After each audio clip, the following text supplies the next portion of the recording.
Another round of talks over Iran's controversial nuclear program is underway in Kazakhstan. World leaders met only a few weeks ago on the same topic, so will they find common ground this time? Joining me now with more is Barbara Slavin. She's a senior fellow at the Atlantic Council South Asia Center, where she focuses on Iran. Barbara, thanks for joining us. My pleasure. The fact that the talks have hit something of a stumbling block right now, a roadblock, if you like, should we be surprised? No, not at all. I think it's important that these negotiations are continuing. As long as we're talking, we're not fighting.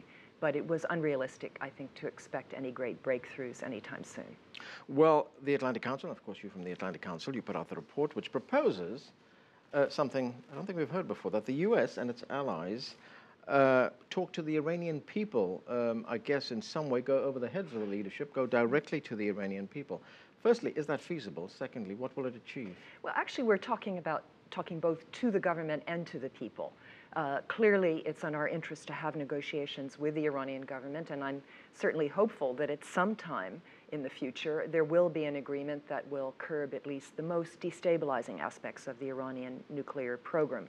But the report talks about building a relationship with the Iranian people for the long term, and I think it is possible. We've actually seen that there have been an increase in various exchanges, scientific exchanges between Iranians and Americans in the last year.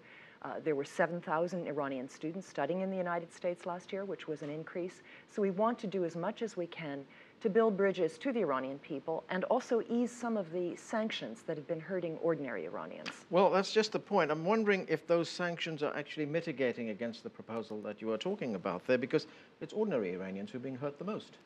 Well, I think everyone is being hurt by them, but there's certain proposals that we make, for example, to have designated banks in Iran and the United States to handle trade in food and medicine, and humanitarian contacts and trade of all sorts, remittances from Iranians in this country, Iranians who want to sell property in Iran and get the money sent here. Right now, the banking restrictions are so tight that it's very, very difficult for these transactions to take place, and people are using hawalas, money changers, all sorts of very murky means of sending money back and forth, and that's really not good. It's not good even for those who want to impose the sanctions and who want to restrict the Iranian nuclear program. You know, just one more question on sanctions, and that is, you know, these are ever-tightening sanctions. Have they achieved anything, or have they actually proved to be counterproductive? I think it's too soon to say. They have certainly had a draconian impact on the Iranian economy. Oil exports are way down this year. The Iranians are producing less and they're selling less. Inflation is very high. It's over 30% just by Iranian official figures, and many people say it's much higher. So they are having an impact.